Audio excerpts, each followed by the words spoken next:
Assalamualaikum warahmatullahi wabarakatuh. Saya Yosi Afriani, NIM 21231010, akan mereview sebuah jurnal dengan tema Accounting Choice, yaitu Accounting Choice and Future Performance, The Case of R&D Accounting in France. Yang pertama adalah pembahasan teori. Berfokus pada pengaturan Prancis di mana manajer dapat memilih untuk mengkapitalisasi pengeluaran R&D dalam keadaan tertentu, dapat ditemukan bahwa setelah mengendalikan efek industri, perusahaan yang memanfaatkan pengeluaran R&D menghabiskan lebih sedikit untuk R&D, memiliki upaya R&D yang lebih tidak stabil dan lebih kecil dan lebih leverage, daripada perusahaan yang membebankan pengeluaran R&D. Dan menemukan bahwa pemodal membatasi pengeluaran R&D ketika mereka harus memenuhi atau mengalahkan ambang batas. Akhirnya hal ini menunjukkan bahwa keputusan untuk mengkapitalisasi R&D umumnya dikaitkan dengan dampak negatif atau netral pada kinerja masa depan.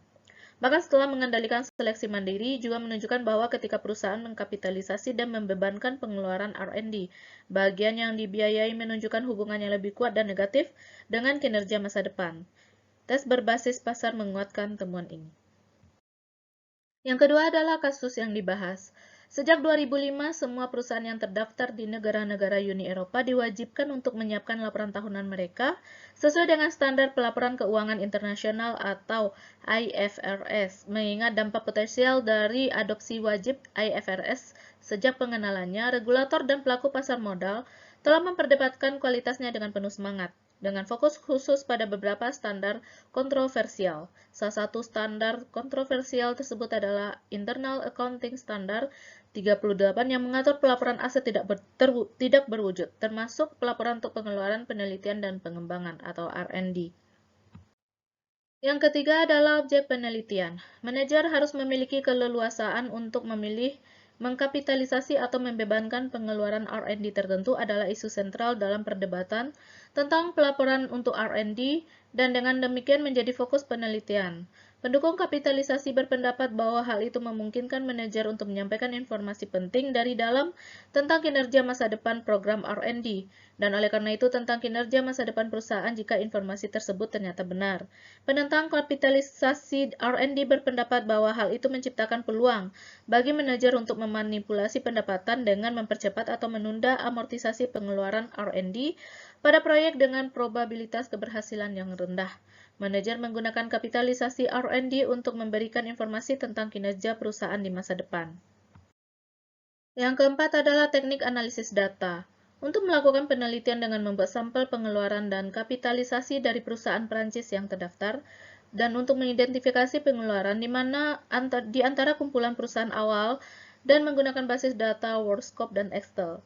Database WorldScope melaporkan bahwa biaya R&D sebagai presentasi penjualan.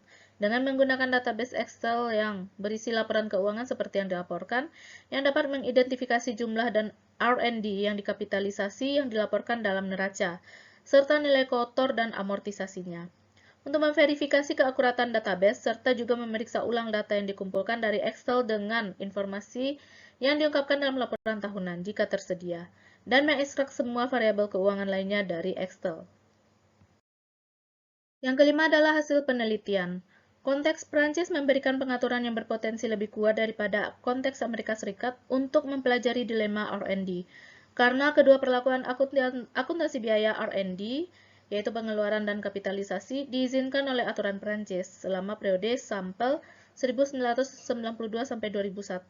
Laporan keuangan konsolidasi Prancis diatur oleh Regulasi 9902 Komite Regulasi Akuntansi Prancis yang mensyaratkan pengeluaran litbang dibebankan sebagai arus. Namun selain peraturan ini, rencana akuntansi resmi Prancis menyatakan bahwa dalam kasus luar biasa, biaya penelitian dan pengembangan terapan dapat dikapitalisasi jika proyek terkait dapat diidentifikasi dengan jelas. Biaya masing-masing dapat dikapitalisasi, diukur secara terpisah, dan setiap proyek memiliki peluang serius untuk keberhasilan teknis dan profitabilitas komersil. Oleh karena itu, perusahaan dapat memilih kapitalisasi biaya R&D di bawah aturan Prancis jika proyek tersebut memenuhi kriteria di atas.